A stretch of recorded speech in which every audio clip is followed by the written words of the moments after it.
Travis Bagent, we're back. We're on. Gary Roberts, how are you today, young man? Are you wondering why I'm not on the camera? I am anxiously anticipating what you are up to. I got a surprise for you, bro. Woo! Big What? ratings, big ratings. What we got? Big ratings. Are you ready? I'm ready. Bam! Hey! Man up is in the joint. Man, what? And this is anybody who does this for real. Oh, thank you. In honor of our show's new name, you know what it is? Beauty and the Beast. Beauty and the Beast. You can't pull one over on me, player. Listen, I thought a callback on our last episode. We mentioned the commercial where I did a little drag, and then you did we did with Casey, and then you did the Man Mom. And I was thinking we'd have a little crossover if we had Beauty and the Beast arm wrestling show. Anybody searching for the Disney, they'd find us. It'd be hilarious. Love it. Beauty and the Beast. Yeah, we have a winner. Winner, chicken dinner. Ah, snap, boy. See a syndicated show in no time. Yeah. If someone out there is watching and wants to have their little ching shiny product right here or whatever, and you want to give us money so we hawk your item, I guess we'll pimp ourselves out for that. So you just to let you know, I personally am showered right now with 30-some sponsors watching this show right now. I just wanted to keep it to myself because I didn't want to share the revenue. Okay, so I am loaded right now. First of all, I'd like to thank Diet Coke for your huge contribution. Yeah. Appreciate it. All right. Anyways, so that's out of the way. Back to your YouTube channel. I was going over some of this content, and dude, so the title Unfiltered, I'm reading your comments. One, your engagement with your audience is lacking. Okay. The whole thing with the YouTube channel is to be able to, when you go see the new Tom Cruise Top Gun movie, Tom Cruise doesn't get into the chat and say hi to you. There's a disconnect between the star and the thing. But with the YouTube, you can actually engage with your peeps. You didn't reply to any, you hearted a few things, but you didn't reply. I treat my followers like my ex-girlfriend from 7th grade. Completely shut it off. No information at all. Anyways, Unfiltered. People, you promised Unfiltered, and I feel like you led people on to this great sexual experience, and at the end you're like, bye-bye. I can't do that. It's too stressful. So hey, that's like the story of my life, what you just said. High expectation, not much on the delivery. Anyways, you do have an audience who want to hear what you have to say. I mean, that's what I'm doing right now. Yeah. That's why I'm here. So I think this is a good format for you because there's not a lot of production value needed, and we can just bullshit. Doesn't have to be high stress. Yeah, but, we got plenty of freaking information. We can go back to 2002, or we can talk about next year's plans. Perfect. Well, I'm watching Neil Pickup again. Shout out, a lot of plugs. Man, I wish you'd stop saying his name. So my goodness. I like Neil, but my goodness. No, well, I gotta. Don't say his name again. I gotta acknowledge the reference. He ends the episode. He's like, "I'm gonna give you a couple names. I want to know your thoughts." And I gotta say, you are really good at that shit. I mean, whether people agree or disagree. Tell me an example. Yeah. I mean, it could get me in trouble, but I loved what you said about Micheal Todd. You're like Micheal Todd. He's the hardest. He's like, there's the bad and the good. The bad is he hates losing so much. He invented a move, and then you're like, but he is the hardest working guy in arm wrestling. It's like, that that kind of does sum him up, dude. He is like that guy. I was watching his podcast and he's like, dude, I'm not losing. I will have my arm like torn off before I lose that match. And it's like, dude, I believe that shit. That 100%. guy, Yeah. that guy, I mean, have you ever given that kind of spirit to a match? No. Yeah, I didn't think so. But my point of bringing this up is that you said something and you quickly glossed over it, and I think Neil didn't really follow up. You were talking about Devon Larratt, and you're like, you're good at pointing out all the problems in an interview or a YouTube channel. I'm interested. I'm going to start critiquing yours. I'm not critiquing. I'm just when you tell me you got to do a podcast, I got to find shit to talk about. And so if I watch somebody and they do a 99.9% awesomeness, well, then what am I going to talk about? I got to talk about the what area? It's completely okay to talk about how awesome the 99.9% was. But the point is, this kind of person you are. No. The point is, you said Devon Larratt has mismanaged his arm wrestling career. You said his social media, he's done amazing, but you said something about his arm wrestling career. You said he mismanaged it, and I'm like, what does that mean? Well, I wouldn't say he mismanaged it, but you said that. You said I may have said it, but now that I hear you say it, what I think maybe would have been a better word is that he, how can I put it? Mismanaged is an interesting word. Well, that's why it stuck out, because I'm like, well, are you saying that he could have done more? Or maybe he just his arm wrestling career is misrepresented. I mean, the fact is that he has not logged enough matches, right? Like Devon Larratt competes twice a year competitively for the last 20 years. So if you add it all up, the total matches, they're at severely low number. And you're disappointed because I got in the other podcast with all the group of legends. You're like, you arm wrestled way more.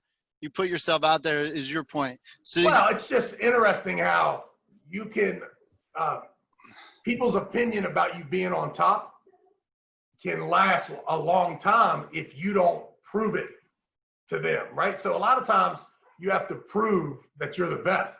But in arm wrestling, you can say you're the best and never really have to prove it. And for some reason, you get credit for not proving it, right? It's like if the best 10 guys show up, but Devon's not there, no one says, why didn't Devon show up? They said, yeah, but I bet you those guys can't beat Devon. Well, how would we ever know if he's not participating with us? Like, you had a lot of ROTNs. You had a lot of, listen, this is the easiest way to describe this out. You've been around arm wrestling for how many years from start to finish? 2013, actively till about 2003 to 2013 as I really began to taper off. 10 years. 10 years, I'll bet you Devon Larratt didn't arm wrestle 5 times on ARMTV.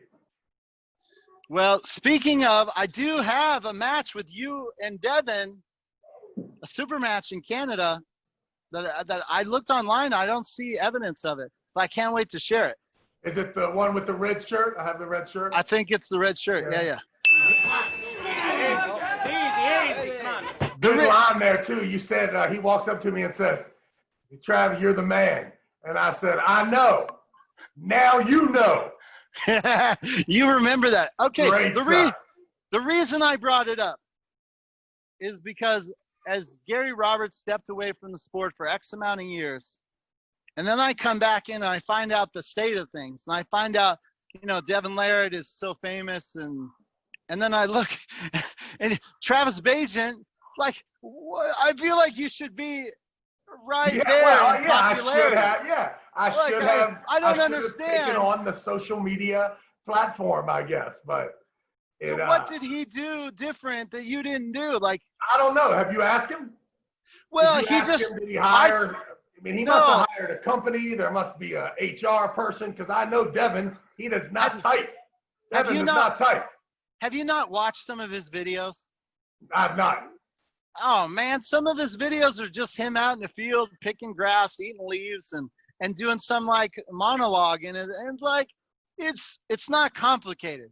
but his fans seem to eat it up. But I'm like, Travis Bagent, you and your family are the one peeps who should have been able to capitalize on that. My point is, I'd like to see you have more of a social media presence. So if That's you're why I'm here, player. yeah. Okay. Can you hear me? You're my coach. You're my social media coach. So I'm YouTubing. I see you.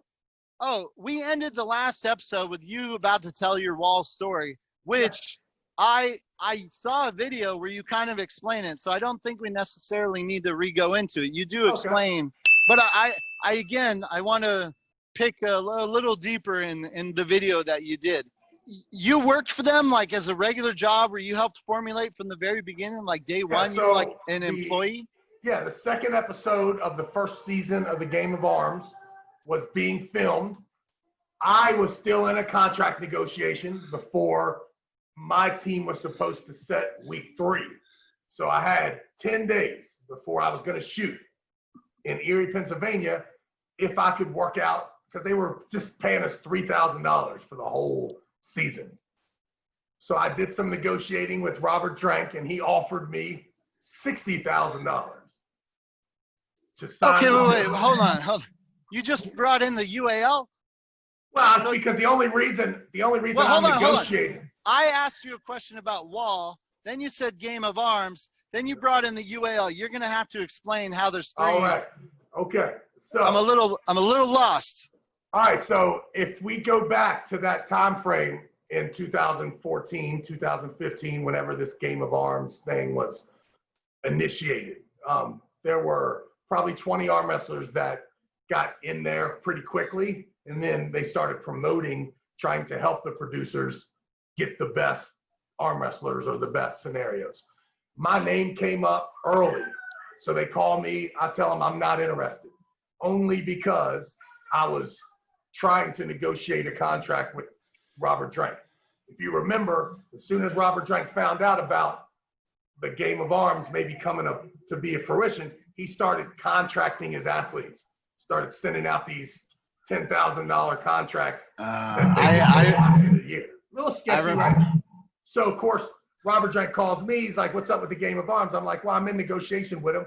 He's like, dude, they're only giving you $3,000. It's going to be the lowest budgeted reality show. It's just a terrible idea. Now, Robert Drenk does not have a clue about who these people are. Neither do I. However, Robert Drenk said, Travis, come arm wrestle for me. Here's a $10,000 contract. I said, Robert, under no circumstances would I sign this terrible contract you have for a measly $10,000. But I'll tell you what I will do with this contract. I'm going to send it over to the Game of Arms guys and at least make my $3,000 10 grand, right? So he said, nah, don't do that. Don't do that. I said, all right, no problem. I won't do that. As soon as I hung up the phone, I sent the contract over to the Game of Arms. And I said, hey, I can do it, but I can do it for $10,000, not $3 grand, right? It's $3 grand. Okay. It's terrible. Travis Bagent, pause for 1 second. Before you pick that up, does the wall exist in any form at this point? Zero form. Zero. Okay, go on. All right. So $10,000. I take it to the Game of Arms. They say, no problem. We'll match that. So now I'm going to make 10 grand. Everybody else going to make 3 grand. Makes me happy, right? So I go back. I tell Drenk, hey, I love you. Appreciate you. But I'm gone with the Game of Arms. He said, well, how much money will it take for you not to go with the Game of Arms? So I told him $100,000. $60,000 is $5,000 a month plus a $40,000 signing bonus. He says, that's too much, but I will do the 60 grand, $5,000 every month for 1 year. I said, all right. Grab my wife, set her down, babe. I'm going with Robert Drenk. I'm going to get this 60. I'm not going to do the Game of Arms. So the Game of Arms had not filmed yet? They had filmed 1 episode, week 1, like as I'm negotiating this. And they know that they have moved my team, Erie, to the 3rd week is when we will get showcased. So it bought them a couple weeks of just final negotiations, right? And trying their best to get me. And before you go on, real quick, what was the state of the UAL at this point? Was it like the biggest thing in arm wrestling? Yeah, it was pretty awesome. They were, it was pretty awesome. Robert had already ran 2 years worth of events and was about to have the biggest event he ever had. If you remember the Micheal Todd, John Brzenk match, you're there, Michael slamming the thing. That was 6 months after this negotiation's going on. Right? Okay. So, and to even make it a little bit, I had already said no to the Game of Arms. And a month before that, Bart Wood, Devon Larratt, Dave Chafee, Micheal Todd were all at the CrossFit Games for that little arm wrestling thing we did. Ben Murray comes there to get some information from Dave Chafee and Bart Wood. He sees me on the microphone rocking the freaking CrossFit Games. All right, ladies and gentlemen, the treat is here. Currently at the table from here in Pennsylvania. Calls his buddies and say, listen, we got to reopen the negotiation with Travis. He's the best dude in the world. Nice. Good for you. Including the VIP privileges that I had for Ben and everybody. I remember that. The VIP, it was awesome. I was there. It was awesome. Hold on. Thank you. Oh, you sound way better. Yeah, sorry about that. I just plugged it up. Is it better now? I did not want to out you, but I was like, his audio doesn't sound the same as yesterday. Holy shit. Yeah, I kind of sounded weird too. Yeah, maybe I didn't have it plugged in right. All right, cool. So could you turn it down a little bit on your headset? Your left ear. Okay, so the a month Games, before this, Game of Arms guys are at the CrossFit Games. They see me, open negotiation back up, offer me the $3,000. I say no. I counter offer with the $10,000 offer from Robert Drenk. They say yes. I'm about to sign it. Robert Drenk comes back in, $60,000, right? So I'm like, ooh, tell Case, we good. Case and I are in the car, and Bart Wood calls me. He's like, dude, what are you going to do? I said, dude, I'm going to go with the UAL. I really don't have a choice. And he's like, man, I think you're making a mistake. And I'm like, dude, $10,000 or $60,000, are you crazy? He's like, man, the production value and the stuff that they're doing with this AMC is big time. And my wife, and Casey's right there beside me, and she looked at me. She's like, I think you're making a bad decision. And I said, what do you mean? Like, that's not a bad decision. We're going to make this money. She said, well, how do you feel when you think about Robert Drenk in the UAL? And I remember I told her, I said, you know what? Every time that I get that money from Robert, it doesn't feel great. You know what I mean? Like, it ain't that I don't, and I like Robert. You know what I mean? Like, and I really, really hated the UAL jersey. Like, I really hated the logo. I really did not want to wear that jersey, right? I kind of like the logo. I knew that there were going to be so many Bagent jerseys around at that time. Like, it was, and so make a long story short, I called. Okay, hold on. Before you, again, these interruptions are for value. Before you go further, I was watching the John Brzenk over the top clip, and I was trying to envision what it was like in the sport of arm wrestling in 1986 when they're producing a movie and you find out that giving away the truck, and like what that would have been like for an arm wrestler. What was this like for you when you're sitting there, all your dreams potentially could be coming true? You got one guy with the organization, he's trying to blow it up. They're fighting for you. You got AMC. Yeah, and not only that, is I am pretty much taken care of right now. So my negotiating power is in full-fledged pimp mode because I'm not struggling, right? I'm working with CrossFit and I'm rolling, right? So I didn't even have a lot of interest in it, right? In the whole situation. But so like, are your dreams coming true? Like, I don't know as a kid? Yeah, I don't know if all of them, but it was a good time. It was a good time to be Travis Bagent. There's no doubt about it. But your thoughts on the sport, were you thinking, oh, like you know, when I talked to John Brzenk, they were like, you know, they had action figures. They were thinking household names. You know, was this going through your mind that this was finally going to happen? It was not. It was not as strong. Like, the strongest I ever felt that emotion you're talking about is after the season premiere and episode 3 of the Game of Arms. So I did end up getting that feeling that you're talking about, like crazy. But before then, I'm really playing the I'm the guy you need and I don't need you card. Yeah, it helps that you did have a gig with CrossFit. Oh man, and You not were only like- did it help, but it's one thing to tell people you have a gig. It's another thing for the lead producer to see the gig. Like, Yeah. because I was in, I was in rare form at that point. That was probably the 3rd year of me announcing the CrossFit Games. So I've got my wits about me. I'm in good shape. So I would just like to add for the audience out there, because I do have a unique perspective as Sev Amatosi and Travis Bagent and myself are the one trio that we were together in arm wrestling and we were together in CrossFit. But I personally witnessed more regionals because CrossFit was a pretty epic event. But I've heard people say at a regionals that you were the best part of the show. Like that you were like my favorite part was Travis Bagent. That's a pretty good compliment. Like, well, I think arm wrestling, it's so funny how arm wrestling, I've seen it happen. I've seen it with CrossFit, and I've even seen it at some powerlifting events. If the right guy's on the microphone, it could be different, right? Like, it's just the introductions and the energy and all that stuff. And luckily for me, CrossFit had no voice, really. And then, bam, they had a unique voice.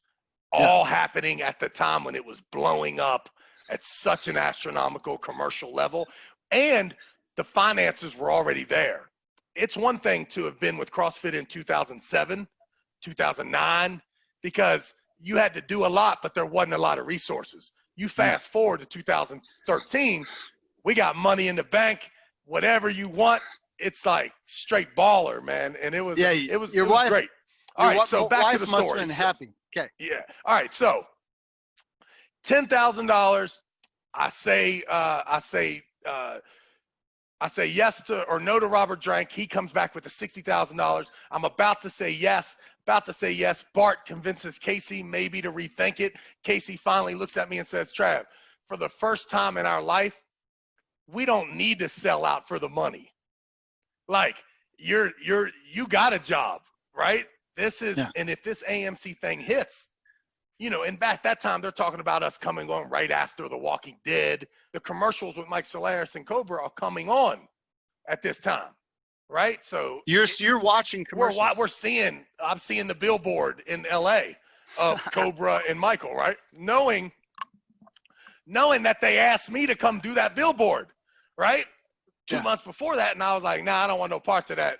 Because, to me, it was a Marvin Cohen production, even though it wasn't, right? But that's the kind of attitude you were allowed to have as an arm wrestler if you wanted to have play devil's advocate, right? So I say no. Casey says rethink it. I come back to Robert Drenk. He gets a little upset about it, says, well, if you don't want to do it, then there's nothing I can do. He kind of gets smart a little bit, and I'm like, all right, my man, I'm out. I'm going to do the Game of Arms. So I call them back and I say, listen, I'm really twisted. The guy's now offering me $60,000. So the guy says, Travis, don't say another word. We're going to get you on a plane. Tomorrow you come to New Orleans and you watch episode 2 be filmed. And I have a partner. I have a buddy. His name is Steve Kaplan. He wants to piggyback on the reality show and start a legitimate sports league. And we'd like to talk to you about maybe being a part of that. No problem. So I fly. I go to New Orleans. I watch the New Orleans team take on I don't know. I guess it was a New York team maybe. I watched that, met Steve Kaplan. Steve Kaplan tells me about the World Arm Wrestling League idea and that if things work out, he'd like for me to be a part of that. A lot of whining and dining, a lot of good people. So before I leave there, I sign. And I do the Game of Arms. They were 7 smart. days later, Smart. days later, we're in Erie during the first episode when I arm wrestled Tom Nelson. So the good thing about the Game of Arms for me was that there was not a long, it was almost 2 years they were putting it together. They went and got Don Underwood and they filmed the thing with Alan and Don. I think you were there at the memorial thing up there. So they kind of got started like that. I didn't go through that 2 years of is it or isn't going to happen. For me, it was about a 3-week negotiating period, Game of Arms or CrossFit Games, negotiating, going to the shooting and filming the next day, the next week. And when you met Steve Kaplan, did he? He just looked and smelled rich as shit. And he's a cool dude, right? I mean, dude played high school and college football. I mean, he's a good, great dude. I mean, it was easy. Did he have any ideas of how he would do it? No, he had no ideas except Dan Alani had convinced him that AMC and the Game of Arms was going to be huge and piggybacking would be simple, right?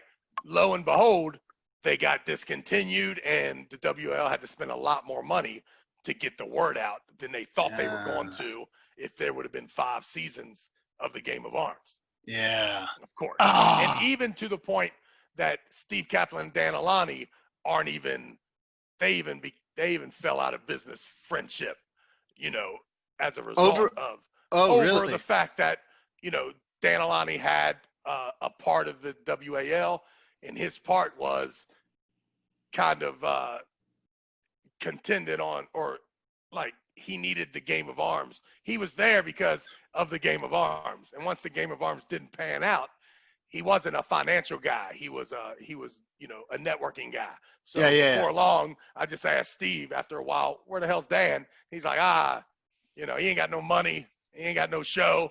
Ain't no more Dan. And so it was all good. I'm sure they're still maybe friends or something, but from a business standpoint, it didn't work out. Okay, so we do the Game of Arms. Steve Kaplan calls me on the opening night of the 3rd week. He's like, Travis, I watched the show today. Get ready. You're about to be the man. And I'm like, all right. So that full season goes through. I'm on there 5 times out of the 9 episodes. Arm wrestling was the biggest part of my arm wrestling world was that year after it showed until it kind of wore off. And I'm telling you, it was crazy going out in public. We hope you like the content. Thanks for stopping by. Please leave a comment, like, share, and subscribe. Now click that little bell icon so you get notified. This was Gary Roberts and Travis Bagent live. Damn it! Do something else. Don't ever say them 2 names to me.